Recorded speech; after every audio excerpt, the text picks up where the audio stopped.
وہاں پر خاصی پریشانی ہے اس حوالے سے، اور مصر کے جنرل سیسی نے بھی اس سے انکار کر دیا ہے کہ وہ جو ہے وہاں کے جو مہاجرین ہیں یا پناہ گزین ہیں ان کو وہ اپنے ملک میں لیں گے۔ اگر میں بات کروں اس کی اکنامک کنڈیشن کی اردن کی، تو اس وقت جو امریکہ سے ایڈ آ رہی ہے 1.45 بلین ڈالر آتی ہے سالانہ اردن کو، اور چونکہ پہلے سے وہ پناہ گزین بھی ہیں سارے وہاں پر موجود ہیں، تو میرا خیال ہے روزانہ خوراک کے جتنے پیکٹ ہی وہ تقسیم کرتا ہے، ایسے میں اگر 20 لاکھ اور لوگ آ گئے تو وہ کیسے وہ ملک جو ہے سروائیو کرے گا۔ اسی طرح مصر کی بھی صورتحال سب کے سامنے ہے۔ مصر جو ہے اس علاقے کے اندر اسرائیل کے بعد سب سے زیادہ جو مدد امریکی لیتا ہے وہ مصر کو ملتی ہے اور اس کے علاوہ اردن کو ملتی ہے۔ جی ابھی ریسنٹلی ٹرمپ صاحب جب صدر بنے تو انہوں نے آتے ہی ایک حکم نامہ جاری کیا جس کے تحت جتنی بھی غیر ملکی امداد ہے، چاہے وہ فوجی ہے یا انسانی بنیاد پر دی جا رہی ہے، سب بند کر دی گئی ہے۔ تو ایک تو اس کا امپیکٹ ہے جسے ابھی اردن نے فیس کرنا ہے۔ دوسرا، اگر یہ کرائسس آ جاتا ہے تو میرا خیال ہے ایک بڑا ایک کرائسس ہے جسے اردن از گوئنگ ٹو فیس، اچھا وہ فیس کرنے جا رہا ہے۔ اچھا، ایسے میں سمپلی آپ یہ ذہن میں رکھیں کہ یہ نہیں ہوگا کہ صرف یہ دھمکی جو ہے بس یہی رہے گی، کل کو اور بھی مزید سخت جو فیصلے ہیں امریکہ اردن کے خلاف کر سکتا ہے۔ اب یہ اردن ہے جس نے اسرائیل کے ساتھ اپنے ہمیشہ جو تعلقات استوار رکھے ہیں، اور اس نے اسرائیل کو قبول بھی کیا ہوا، یعنی مانا بھی ہوا ہے۔ جی تو اس وقت میرا خیال ہے ایک بفر زون ہے باقی علاقوں کے درمیان، یعنی عرب کے جتنے بھی علاقے ہیں اور اسرائیل کے درمیان میں، یہ ایک اردن ہی ہے۔ صحیح، تو ایسے صاحب صرف اردن ہی تو اس جنگ کی زد میں نہیں آئے گا نا، اوبویسلی وہ باقی سارے بھی اس کی لپیٹ میں ہوں گے۔ ڈیفینیٹلی سپل اوور کرے گی نا، یہ ساری چیزیں سپل اوور کریں گی، اور ایک نئے جہنم کو جو ہے پھٹنے کا ایک ذکر کیا ہے ٹرمپ صاحب نے اپنے بیان میں، اور انہوں نے کہا ہے کہ جی ہم اس ساری جگہ پہ قبضہ کر لیں گے، اچھا یعنی یہ ہمارے حوالے، ہم تعمیر نو کریں گے۔ میرا خیال ہے تمام بین الاقوامی قوانین اصول جو ہیں یہ اس کی کھلی خلاف ورزی ہے، بلینٹنٹ قسم کی خلاف ورزی ہے، کہ یہ اسی طرح ہے کہ کل کو ٹرمپ صاحب کہیں جی پاکستانی جو ہیں سارے پاکستان چھوڑ دیں تو امریکہ اس پہ قبضہ کر لے گا، بالکل، یا وہ کہہ دے کہ جناب مصر چھوڑ دے تو مصر پہ قبضہ کر لیا جائے گا۔ یعنی امریکہ کو یہ کہاں سے رائٹ پہنچتا ہے کہ وہ تمام بین الاقوامی قوانین کی خلاف ورزی کرتے ہوئے ایک ایسی جگہ پر جہاں اس کا کوئی تعلق بھی نہیں ہے وہ اس پہ قبضہ کرنے کی باتیں کرے۔ اور میرا خیال ہے اس وقت سب سے بڑی جو ریاست جو کہ جمہوریت کی دعوے دار ہے، جو انسانی حقوق کی دعوے دار ہے، وہ جس میں سمجھتا ہوں کہ برے طریقے سے انسانی حقوق کی خلاف ورزی کر رہی ہے، عالمی قوانین کی خلاف ورزی کر رہی ہے، یہ بھی ایک بہت بڑا کویسچن مارک ہے اس وقت ان لوگوں کے اوپر، یا ان قوتوں کے اوپر، ان قوموں کے اوپر جو یہ کلیم کرتی ہیں کہ وہ چیمپئن ہے سب سے زیادہ انسانی حقوق کی۔ تو جب یہ کسی کی آزادی کو نہیں مان رہے تو اب اس سے بہت بڑا کرائسس جو ہے جنم لیا۔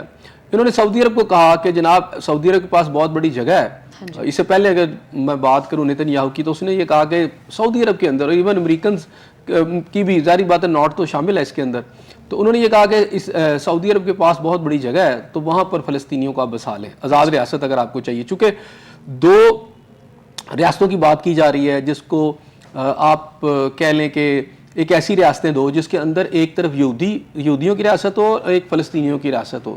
اگرچہ کہ اگر میں بانی پاکستان کی بات کروں تو وہ تو جو شروع میں ہمارے یہاں قرارداد پاکستان جو پاس ہوئی تھی اس کے اندر بھی اس کا ذکر تھا، جب پاکستان یہ بنا اس سے پہلے کی میں بات کر رہا ہوں، اور اس کے اندر بھی جب یہ صورتحال ہوئی تو اگر آپ بنیادی ہماری قرارداد پڑھ لیں تو اس کے اندر بھی جو اسرائیل ہے اس کو تسلیم نہیں کیا گیا تھا جب قیام پاکستان کے فوراً بعد۔ تو ہماری تو جو بیس ہے اس میں ہم اسرائیل کو قبول ہی نہیں کرتے، لیکن بہرحال 1967 کی جنگ کے بعد جو کہ عربوں اور یہودیوں کے درمیان ہوئی، اسرائیل کے درمیان ہوئی، تو اس کے بعد چونکہ عربوں کو شکست ہوئی تو پھر دو ریاستوں کی بات کی گئی کہ دو ریاستیں جو ہیں وہ بنائی جائیں۔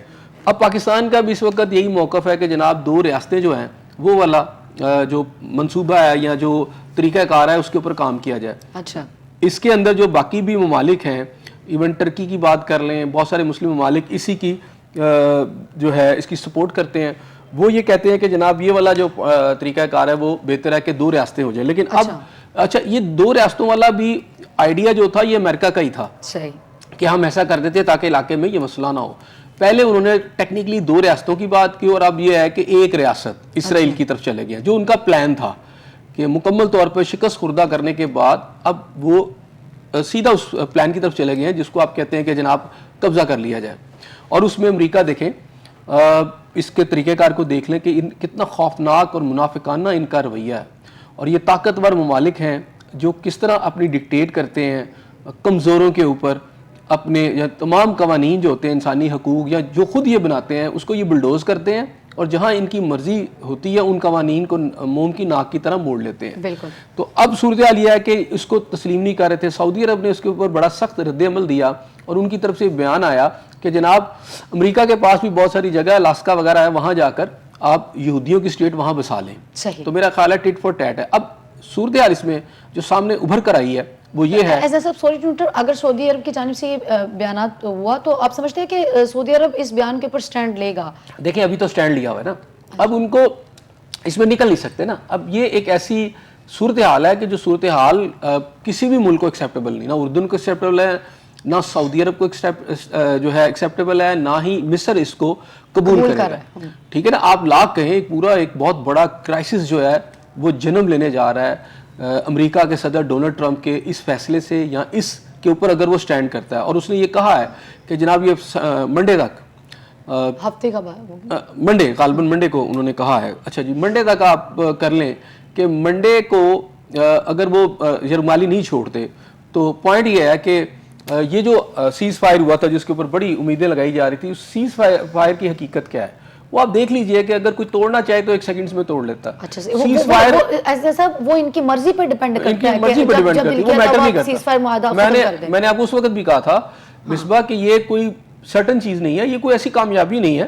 ہاں جی, کہ جس کا کریڈٹ آپ لے رہے تھے. ٹھیک ہے. اچھا, دوسری بات یہ تھی کہ اس کے اندر جب یہ سیز فائر ہوئی بھی ہے تو اس کی وائلیشن جو تھی اسرائیل کی طرف سے بہت زیادہ ہو رہی تھی, جس کے اوپر حماس کی طرف سے یہ بیان آیا کہ ہم نے اس کو دیکھتے ہوئے باقی یرغمالیوں کو چھوڑ دیے گئے تھے, کچھ 17 رہ گئے تھے, 8 کی تو ہلاکت ہو چکی ہے تو ہم چھوڑ دیں گے. ٹھیک ہے. اب مجھے لگتا ہے کہ یہ بڑی پلاننگ کے ساتھ بہانے بنائے جا رہے ہیں, اور مجھے تو حماس کا بھی آپس کی بات ہے, مجھے ان کا بھی رول عجیب سا لگ رہا ہے اس کے اندر. پتہ نہیں وہ کون سی حماس ہے, یہ کس کے کہنے پہ سب کچھ کیا جا رہا ہے. ٹھیک ہے. حماس کے پہلے حملے کے بعد آج غزہ کی یہ حالت ہے, اور دوسرے کرائسس کے بعد مجھے لگتا ہے اس کرائسس کو مزید ہوا دینے کے لیے یہ بڑی پلاننگ کے ساتھ سارا کچھ ہو رہا ہے. اچھا. ٹھیک ہے. یہ بڑی پلاننگ کے ساتھ جو ایجنڈا تھا یہ انہوں نے سمجھے کہ پریمپٹ کیا ہوا تھا کہ ہم نے کیسے کیسے چیزوں کو چلنا ہے, تو یہ کچھ ماہ کے اندر یہ سارا کچھ کرنا تھا.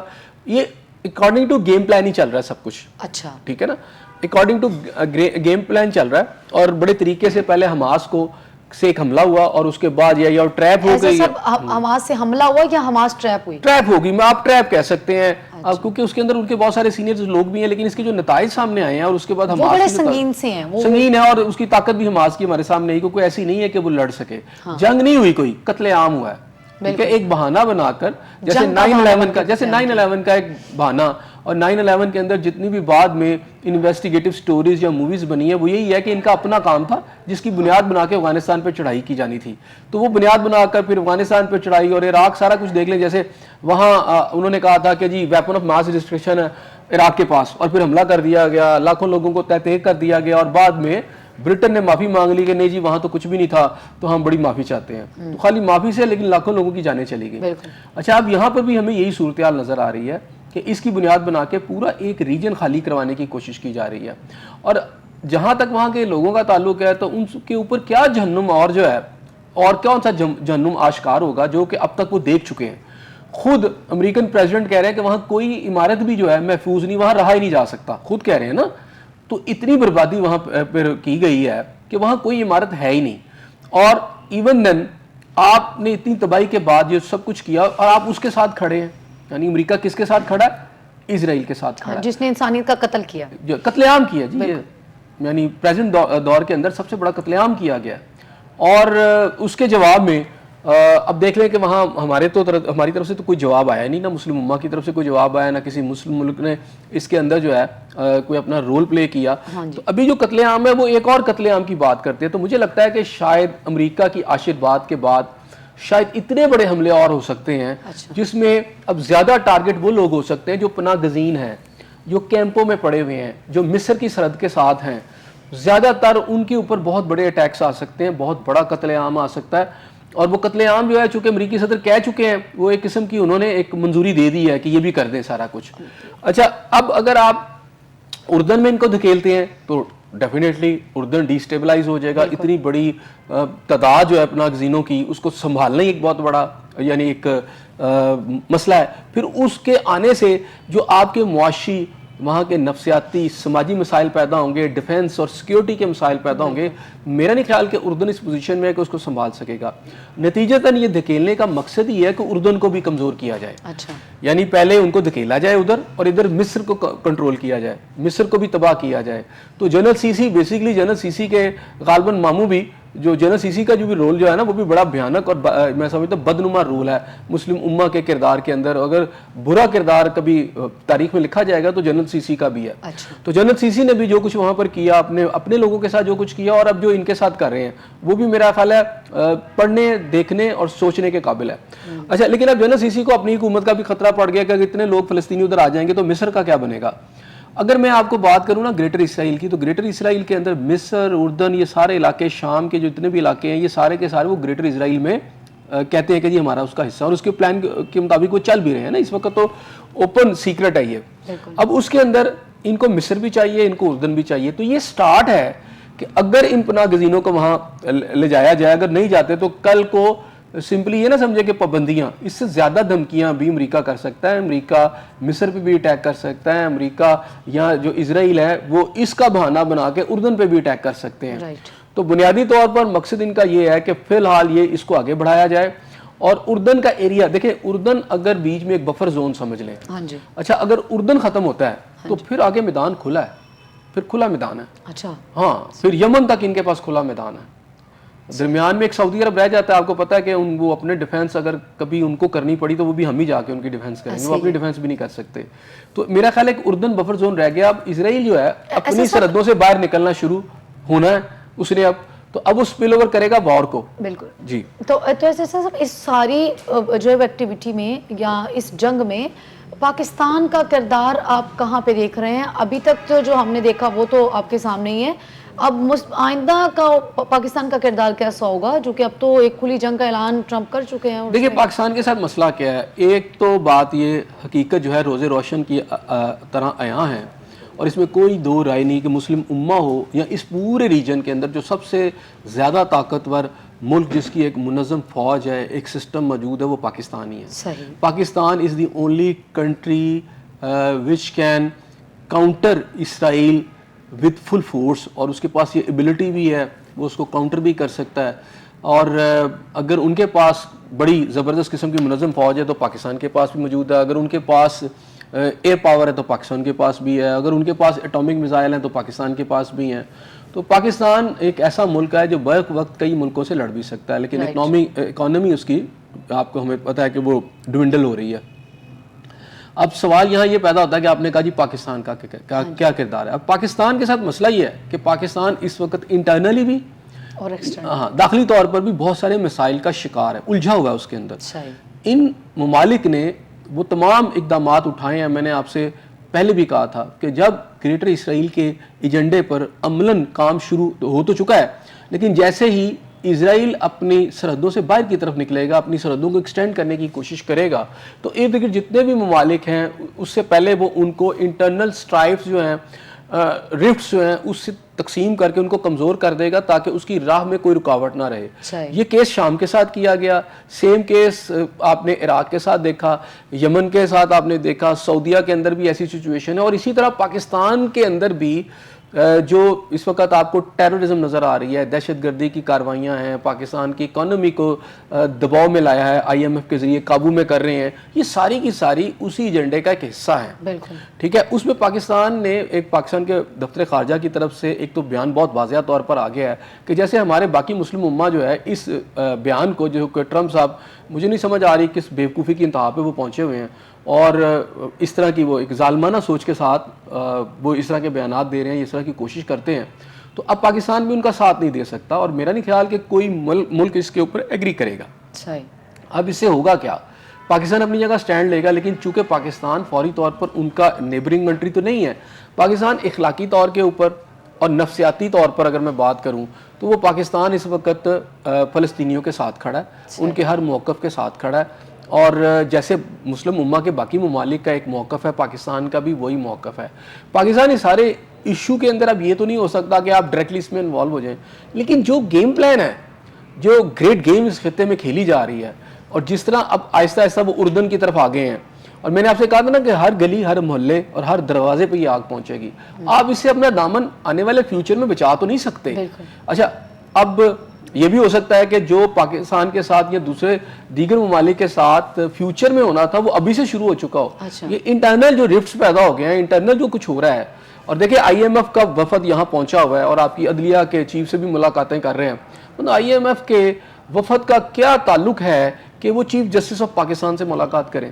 کوئی تعلق نہیں ہے ان کا، لیکن وہ اپنا جو فٹ پرنٹ ہے، اپنی جو ریٹ آئی ایم ایف بتانا چاہتا ہے، وہ آپ کے ہر ادارے پہ دکھانا چاہ رہا ہے، ٹھیک ہے نا؟ آپ کی اپوزیشن لیڈر ہو، آپ کی گورنمنٹ ہو، آپ کی عدلیہ ہو، آپ کی فوج ہو، ہر جگہ پہ ایک پریشر، آپ کے پاس اکنامک پریشر آ رہا ہے۔ پاکستان اس پوزیشن میں ہے کہ وہ جو ہے وہ اتنا پریشر لے لے گا؟ ظاہر سی بات ہے ایک معاشی پریشر تو ہے۔ جی بالکل، یہ سارا کیا ہے، یعنی جو کچھ اب اس وقت اردن میں ہونا ہے، جو کچھ مصر کے ساتھ ہونا ہے، کہیں پاکستان آ کے نہ کھڑا ہو جائے۔ Pakistan is the only country جو کہ ایک رول پلے کر سکتا ہے، تو پاکستان کو اس سے پہلے بیک فٹ پہ کرنے کے لیے میکسیمم بیک فٹ، کہ جب پاکستان کی باری آئے، پاکستان کی باری آ تو گئی ہے، ان کے نظر میں وہ تو شروع ہو چکے ہیں انٹرنلی۔ میرا خیال ہے 9/11 کے بعد جس طرح ڈبل کراس امریکہ نے پاکستان کو کیا ہے، یعنی ٹی ٹی پی بنانے والے، اس کی سرپرستی کرنے والی، افغانستان کے اندر جو را نے گیم پلے کیا، جو انڈیا نے جو سب کچھ کیا، اس کے اوپر امبریلا کس کی تھی، کور کس کا تھا، پروٹیکشن کس کی تھی؟ وہ امریکن کی تھی، امریکن سی آئی اے کی تھی۔ جو پاکستان کے ساتھ جو کچھ ہوا وہ تو امریکن گئے ہیں، تو اب پھر ایک نیا ایجنڈا شروع ہو گیا نا یہاں پر۔ تو کہانی یہ ہے کہ گریٹ گیم جو ہے وہ اپنے کنکلوژن کی طرف آپ سمجھیں کہ اگر 100 پہ اس نے پہنچنا ہے تو اب 10-20% تو اس نے اپنا پلے جو ہے نا کر لیا جو اس نے کرنا تھا، اب آگے کی طرف بڑھ رہی ہے۔ اس میں پوری کوشش امریکہ یہ کر رہا ہے، کیونکہ اب اور کیا کیا جا سکتا ہے؟ غزہ تباہ ہو چکا ہے، غزہ میں تو کچھ بھی نہیں ہے، وہ کیمپ میں بیٹھے ہوئے ہیں، تو امریکہ کو کیا پڑی ہوئی ہے ان کو دھکیل؟ اس لیے کہ یہ اسرائیل کے گریٹر اسرائیل کا وہ ایجنڈا ہے جسے پش کر رہا ہے امریکہ کہ آگے بڑھنے کے لیے اب آؤ، اور کیا چاہیے آگے بڑھنے کے لیے؟ یہ چاہیے کہ ایک تو پہلے انٹرنلی یہ سارا اسرائیل کے پاس آ جائے، ٹھیک ہے؟ اور وہ 1947 کے بعد یعنی 1948 سے جو بھی اسرائیل کی ریاست، جو ایک ناجائز ریاست کا قیام، یہ جو بڑی طاقتیں جس میں امریکہ برطانیہ نے کیا تھا سب نے مل کے، اچھا اب اس کو ایکسٹینڈ کیا جائے، ایک تو پوری ایک ریاست بنائی جائے، کیونکہ ایک دن میں نہیں ہوتے یہ ایجنڈے، ان میں کئی دہائیاں اور کئی سال بھی لگ جاتے ہیں۔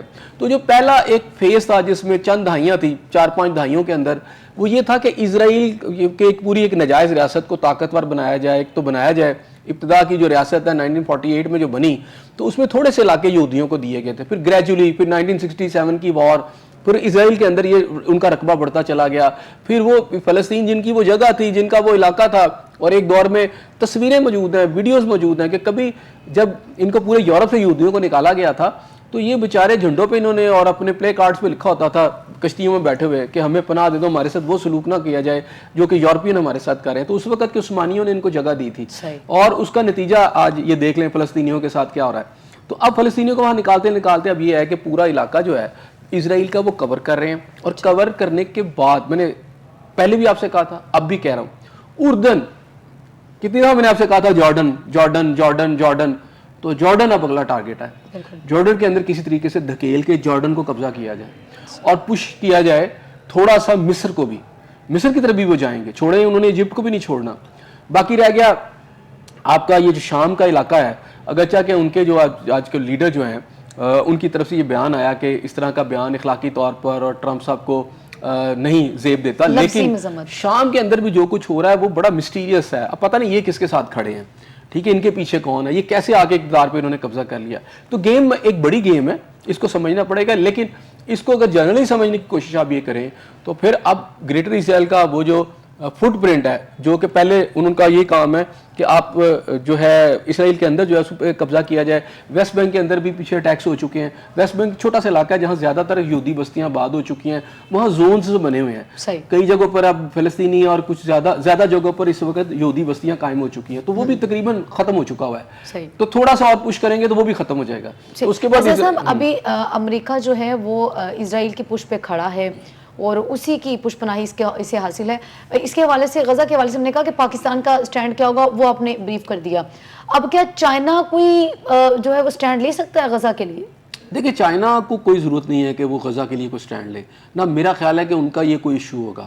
ہمارا ایشو بھی اس لیے ہے کہ ہماری ایک مذہب کے ایک رشتے سے ہم سب بندھے ہوئے ہیں، اور دوسرا انسانیت کا رشتہ ہے، اور انسانیت کے رشتے کے ساتھ بھی اگر ہم بندھے ہوئے ہیں تو کہیں پہ بھی ظلم و ستم ہو، جہاں کہیں پہ بھی عورتوں بچوں کو مارا جائے تو دوسرا انسان اس کو تکلیف میں آتا ہے. مثلا یورپ والے فلمیں بناتے ہیں اور دنیا کو یہ بتاتے ہیں بڑے رحم دل ہیں ہم، جانوروں کی ہم جان بچا لیتے ہیں اور اس کو ایک گھنٹے کی مووی بناتے ہیں، لیکن یہاں ان کا وہ جو انسانی ہمدردی کا پہلو ہے کہیں نظر ہی نہیں آتا.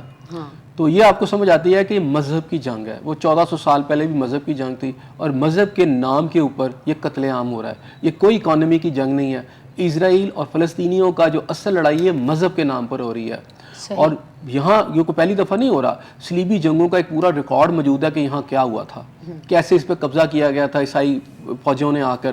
اور صلاح الدین ایوبی سے سارا قصہ اگر آپ دیکھ لیں تو آپ کو سمجھ آ جائے گی کیا ہو رہا ہے. تو اب ایک نئی جنگ ہے، ایک سمجھ لیں نئی صلیبی، جو بش کہہ گئے تھے نا ایک دفعہ کہ صلیبی جنگ، تو یہ صلیبی جنگیں شروع ہوئی تھی ان کے دور میں دوبارہ سے، اور اب وہ آگے بڑھ رہی ہیں. اور وہ صلیبی جنگ کے ذریعے اب یہ سارا علاقہ اور فلسطین جو پہلے آپ کو یاد ہوگا کہ صلاح الدین ایوبی کے دور میں 100 سال جو ہے کرسچینٹی کے انڈر جب یہ علاقہ رہا جس کو آپ یروشلم کہتے ہیں، تو یروشلم کو اس کے بعد اب 1948 میں یہاں دوبارہ قیام کیا گیا جو ہے اسرائیلیوں کا، اور اب جا کے اس علاقے کو دوبارہ سے بڑی پلاننگ کے ساتھ جیوز اور کرسچینٹی نے مل کے وہ لے رہے ہیں. اور اس کے بعد یہ پورا خطہ مڈل ایسٹ. اچھا اب آگے کیا ہوگا کہ اگر کوئی زیادہ سخت ریئیکشن دیتے ہیں یا وہاں بمبارمنٹ ہوتی ہے یا امریکن ہی آ جاتے ہیں یا اسرائیل کے ترک کراتے ہیں، تو اب یہ سمجھ لیں کہ یہ جنگ اب سپل اوور ہوگی، کیونکہ یہ طاقت کے ذریعے دھکیلنے کی کوشش کریں گے دوسری.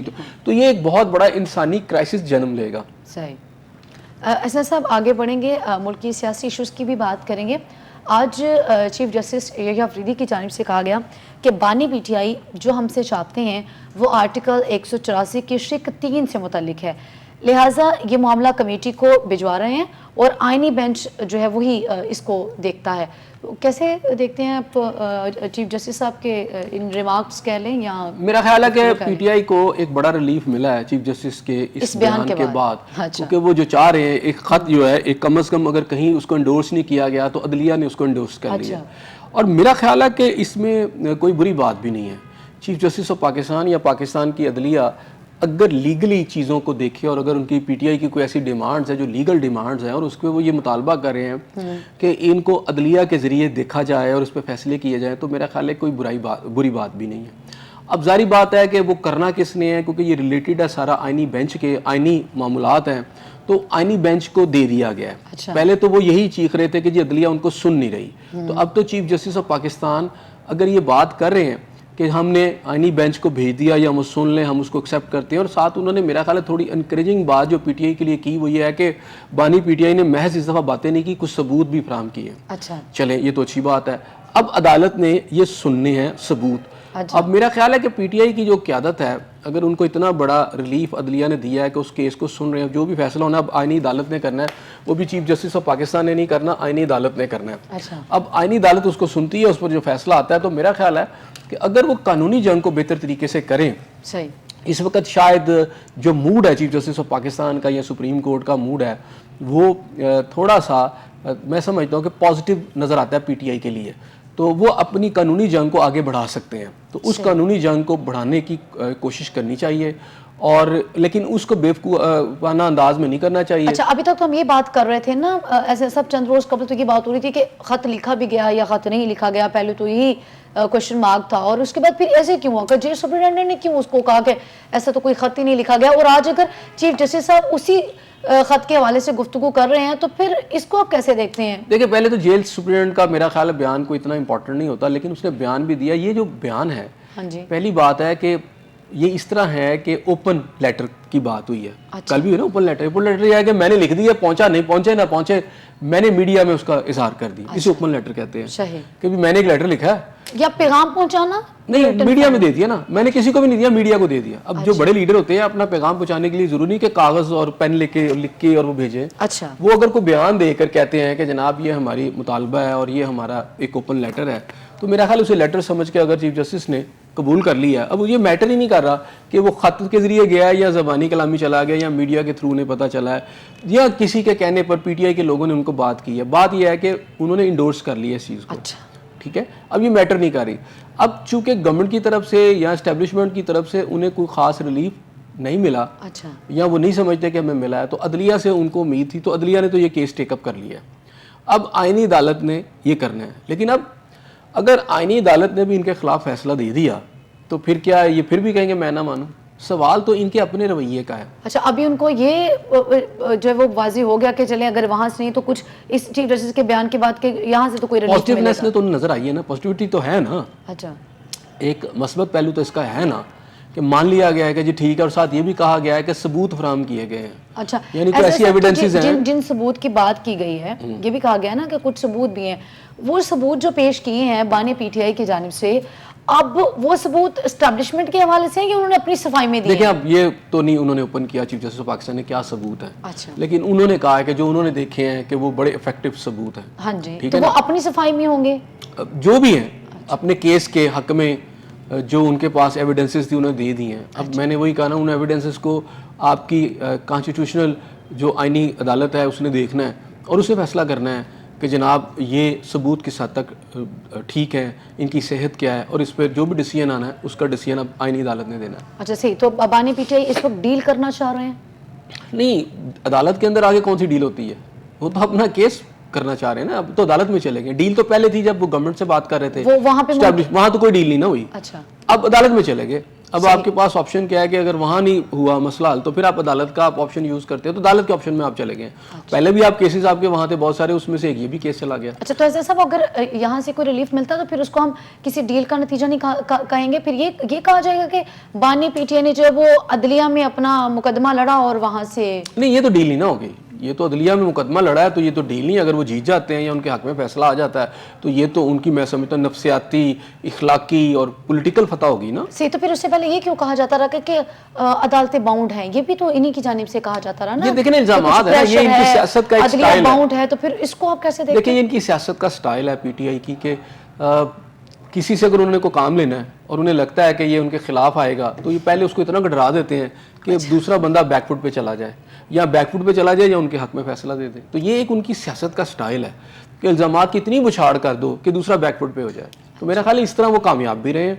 عمران خان صاحب ماضی میں بہت ساری جگہوں پر کامیاب رہے ہیں, لیکن آپ سمجھے کہ 9 مئی تک تو بہت کامیاب تھے, لیکن 9 مئی کے بعد حالات بالکل یکسر جو ہیں مختلف ہوئے. جو انتظامیہ ہے, جو اسٹیبلشمنٹ ہے, وہ اب ان کے پریشر میں نہیں آ رہی, درخور اتنا اس کو نہیں سمجھ رہی, اور وہ اس لیے ان کا سٹینڈ جو ہے اس کے مقابلے میں اسٹیبلشمنٹ کا بھی سٹینڈ نظر آتا ہے, گورنمنٹ کا بھی سٹینڈ نظر آتا ہے. تو شاید اب وہ ڈر نہیں رہے, تو اب پھر آپ کے پاس کون سا ایک طریقہ کار رہ جاتا ہے, کیونکہ اس وقت بانی پی ٹی آئی جو ہے میرا خیال ہے ان کے بیک آف دا مائنڈ یہی ہے کہ میں کسی بھی صورت میں باہر نکلوں.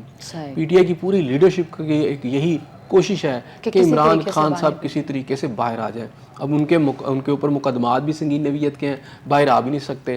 تو اب کوئی نہ کوئی کسی نہ کسی طریقے سے کوئی ریلیف چاہتے ہیں, ریلیف ملا نہیں نہ گورنمنٹ سے نہ اس وقت اسٹیبلشمنٹ سے, تو اب عدالت رہ گئی ہے. تو ایسے سب عدالت میں تو وہ پہلے بھی سارے مقدمات چل رہے تھے, عدلیہ کا دروازہ تو وہ پہلے بھی کھٹکھٹا چکے تھے. پہلے تو پھر یہی کہا جاتا ہے کہ کانسٹیٹیوشنل ہے نا. اب ایک لیٹر لکھا, اب لیٹر جو ہے کہ جی سب عدلیہ کو کہا گیا کہ اس پہ نوٹس لیں, تو انہوں نے لے لیا نا نوٹس. تو بہت ساری اس میں ایک یہ بھی کیس ہے جہاں بہت سارے کیس لڑے جا رہے ہیں, یہ بھی کیس ہے. کئی کیسز میں بانی پی ٹی آئی کو ریلیف بھی ملا ہے, ضمانتیں بھی ہوئی ہیں, اور کئیوں میں نہیں ملا. تو اب چونکہ کیسز کی تعداد بہت زیادہ ہے, اب یہ تو نہیں کہہ سکتے کہ سب میں ریلیف مل جائے گا, اور سارا کچھ جھوٹ کا پلندہ تھا. کہیں نہ کہیں تو یہ بھی تو پھنستے ہیں نا. صحیح, آگے بڑھیں گے. احسن صاحب, آج جو ہے وہ ارکان پارلیمنٹ کی تنخواہ اور الاؤنسز میں جو ہے وہ اضافے کا بل کثرت رائے سے منظور ہو گیا ہے.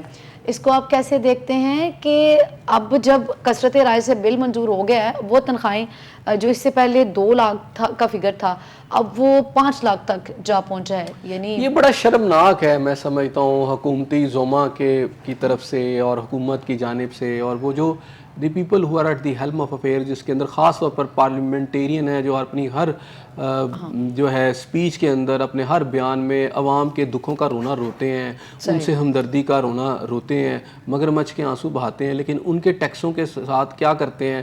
اب ان کے جو تنخواہیں بڑھی ہیں اس کو دیکھ لیں آپ, اصل میں ان کے مقاصد کیا ہیں، اور اس میں اکثریت رائے سے اگر میں اکثریت رائے کے ساتھ اگر آپ بات کر رہی ہیں تو وہ اس میں آج یہ ایک تھوڑا پازیٹیو پہلو ہے کہ جو اپوزیشن جماعتیں ہیں انہوں نے اس کے اوپر بڑا زبردست احتجاج کیا. جاری بات ہے ان کا جو کردار ہے اس میں، اگر میں بات کروں آج کی جو پاسنگ ہوئی ہے سارے اس بل کی، اس میں اپوزیشن کا اتنا کردار نہیں ہے. اس میں گورنمنٹ ازاری بات ہے، ان کے نمبر گیم میں وہ زیادہ آگے ہیں تو انہوں نے کر لیا. لیکن بہرحال یہ بتاتی ہے کہ ایک ایسا ملک جہاں ایک غریب آدمی جس کا چولہا جو ہے اس وقت بجھ چکا ہے، جو اس وقت 2 وقت کی روٹی بھی کھانے سے عاجز آ چکا ہے، جس کے بجلی کے بل کے اندر بھی ایسے طریقہ کار اپنائے گئے ہیں، ایسے ہوشربا طریقہ کار لوٹنے کے اپنائے گئے ہیں، جس ریاست کے اندر باقاعدہ ریاستی ڈکیتی ماری جاتی ہے غریب کے جیب کے اوپر. 47 قسم کے، بلکہ اس سے بھی زائد قسم کے انڈائریکٹ ٹیکسز ہیں، اور اس کے علاوہ بجلی کی شکل میں، مہنگی بجلی کی شکل میں، مہنگی گیس کی شکل میں روز ڈاکہ مارا جاتا ہے، چوری کی جاتی ہے اس کی جیبوں سے، ہر طریقے سے پیسے نکالے جاتے ہیں. مطلب نئے طریقے ہیں. پہلے سلیب سسٹم آ گیا تھا، اب یہ ہے کہ جی 6 ماہ تک اگر آپ پروٹیکٹڈ کی اب سلیب سے اگر ایک دفعہ بھی بل آپ کا زیادہ آ گیا 200 یونٹ سے زیادہ، تو 6 ماہ تک آپ اسی میں پھنسے رہیں گے، چاہے آپ کا بل کم آئے گا. میں فار ایگزامپل میں آج اپنا بات کرتا ہوں کہ میرا بجلی کا یونٹ جو تھے میرے شاید 100 سے کچھ زیادہ جلے، تھوڑے سے سردیاں تھیں اور میرے کو سولر کا سسٹم بھی لگایا ہوا، تو میرا بل جو تھا وہ 10,000 آیا یونٹ آپ کے 100-150. تو میں نے ان سے پوچھا یار یہ کیوں ہوا؟ انہوں نے کہا جی نہیں، چونکہ آپ کے ایک دفعہ 200 سے زیادہ آ چکے تھے تو اب یہ 6 ماہ کے بعد جا کے نیچے آئے گا. اچھا میں اپنی بات یہ تمام پاکستانیوں کے ساتھ ہو رہا ہے نا، مجھے تو میں نے تو ایک مثال دی کہ میرے ساتھ ہوا ہے تو میں نے دیکھ کے آپ کو بتایا. تو یہاں تو لوٹ مار کا ایک بازار گرم ہے. تو اس کے اندر یہ جو سارا کچھ کر رہے ہیں، جو آپ کی اسمبلیوں میں بیٹھے ہیں، جن کا مقصد تھا، جن کی ذمہ داری تھی کہ وہ اس طرح کے ظلم و ستم سے عوام کو بچاتے، وہ خود دیکھ لیں ان کے ساتھ کیا کر رہے ہیں. اور یہ جو ان کی تنہائی بڑی ہیں، پاکستان پریولیجز بڑے ہیں، اور یہ جو انسانوں کے ہمدرد ہیں، انہیں رات کو نیند نہیں آتی، یہ خوابوں میں بھی اٹھ جاتے ہیں، خواب دیکھتے یعنی خواب سے اٹھ جاتے ہیں کہ جناب دیکھیں غریب کی کیا حالت ہے. دیکھیں وہ اپنی تنہائی کہاں پہ کہاں لے گئے ہیں، کہاں سے کہاں پہ لے گئے. اور یہ صورتحال ہم یہ دیکھتے ہیں بجٹ آتا ہے اس میں جو تنخواہیں بڑھائی جاتی ہیں یا پینشنز میں جو اضافہ کیا جاتا ہے وہ تو 8 سے 10% ہوتا ہے. ہمارے ہاں تو یہی دیکھنے کے آتا ہے کہ جی سالانہ بجٹ آیا اور اس میں 10% پینشنز بڑھ گئی ہیں، 10% جو ہے وہ تنخواہیں بڑھ گئی ہیں. ان کی تنخواہیں 10-20 والا حساب نہیں ہوتا، یہ 50% والا نیا سسٹم انہوں نے بنایا نا. دیکھیں اب ایک سرکاری ملازم کا بچہ اگر اس کی حادثاتی ڈیتھ ہو جاتی ہے تو ایک ریلیف تھا کہ اس کا بچہ نوکری لگ جاتا تھا، لیکن اب ایک دیکھیں اس کو تو ختم کر دیا.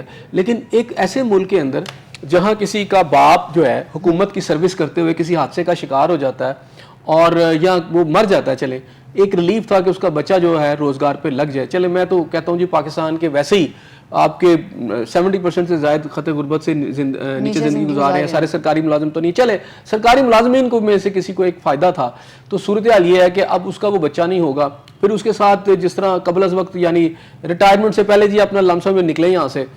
تو ایک ایسا ملک جہاں ریٹائرڈ جرنیلوں کو، ریٹائرڈ ججوں کو، ریٹائرڈ بیوروکریٹ کو بڑی بڑی تنخواہوں پر دوبارہ نوکری، ٹانگیں ان کی قبر میں ہیں، لیکن ان کو پھر وہ 10-20 لاکھ سے ان کو وہ بڑی بڑی جو ہیں یہاں کا عام آدمی جو ہے غربت کی اس کو وہ بیچارہ اس کی بری حالت ہوئی ہے اور اس کے درمیان میں اس کو نوکری بھی نہیں مل رہی. تو ایسی صورتحال کے اندر یہاں آپ کے جب پارلیمنٹیرین اتنی یعنی خطیر تنخواہیں جو بڑھا رہے ہیں، اتنی خوشربا اضافہ کیا جا رہا ہے، تو یہ شرمناک ہے نا. یہ نظر آتا ہے کہ جو آپ کے لوگ جو ہیں جو طاقت کے سوتوں پر بیٹھے ہوئے ہیں، انہیں اس غریب عوام کا کوئی دکھ نہیں ہے، کوئی درد نہیں ہے. وہ صرف اور صرف یہ چاہتے ہیں کہ وہ کتنا زیادہ پیسہ کما سکتے ہیں، وہ کتنا زیادہ اختیار حاصل کر سکتے ہیں. اسی لیے پاکستان کی یہ صورتحال آج ہمارے سامنے. بالکل. اور ایسے صاحب المیہ یہ ہے کہ تنخواہیں جو بڑھانے کا مطالبہ کیا گیا تھا وہ 10 لاکھ روپے تک کا کیا گیا تھا. اب یہ اسپیکر صاحب کا ہے کہ انہوں نے جی اس کو 5 لاکھ اور 19,000 پہ اوپر وہ خاتم تائی کی قبر پہ ٹانگ ماری ہے نا انہوں نے. پیسہ تو ہمارا ہے، آپ کا ہے، میرا ہے، عام آدمی کا ہے، سبزی فروش کا ہے. وہ پیسہ ہے جو ان ٹیکسز سے، ظالمانہ ٹیکسز سے اکٹھا کیا گیا ہے، جو ایک موچی بھی دے رہا ہے، ایک بڑھئی بھی دے رہا ہے، ایک کسان بھی دے رہا ہے، ایک مزدور بھی دے رہا ہے، ایک عام آدمی بھی دے رہا ہے، ایک چھوٹا دکاندار بھی دے رہا ہے. تو یہ جو ایک ظالمانہ طریقے سے ٹیکس کلیکشن کی جاتی ہے، وہ کہ یہ کیسے کھاتے ہیں، ان کے اللہ تلے کیا ہیں. ابھی تو یہ ہے کہ تنخواہیں اور مراد کا اضافہ، اور اس کے علاوہ اتنا کچھ کھا جاتے ہیں. پھر آپ کی بیوروکریسی کے ایک فوج ظفر موج کھڑی ہے، وہ لوٹ مار کر رہی ہے. پھر آپ کے باقی ڈپارٹمنٹ کی دیکھ لیں نا، ججز کی تنخواہیں دیکھ لیں، جرنیلوں کے دیکھ لیں جو باہر جو آپ کے وہاں جزیرے خرید رہے ہیں. تو اس قوم کے ساتھ مسئلہ جو ہے آپ کی اشرافیہ کی بدترین کرپشن ہے. بالکل اصل مسئلہ جو ہے وہ اشرافیہ کی بدترین کرپشن ہے. اور اس وقت اگر دیکھیں تو امیر جو ہے وہ امیر سے امیر تر ہے اور غریب بیچارہ جو ہے وہ غریب سے غریب تر ہو رہا ہے. بہت شکریہ احسن صاحب آپ کا. ناظرین آپ کا پروگرام دیکھنے کا بہت شکریہ. فی الوقت مجھے احسن صاحب کو دے اجازت. کل پھر ملاقات ہوگی, سیم چینل سیم ٹائم. اللہ نے کے بعد.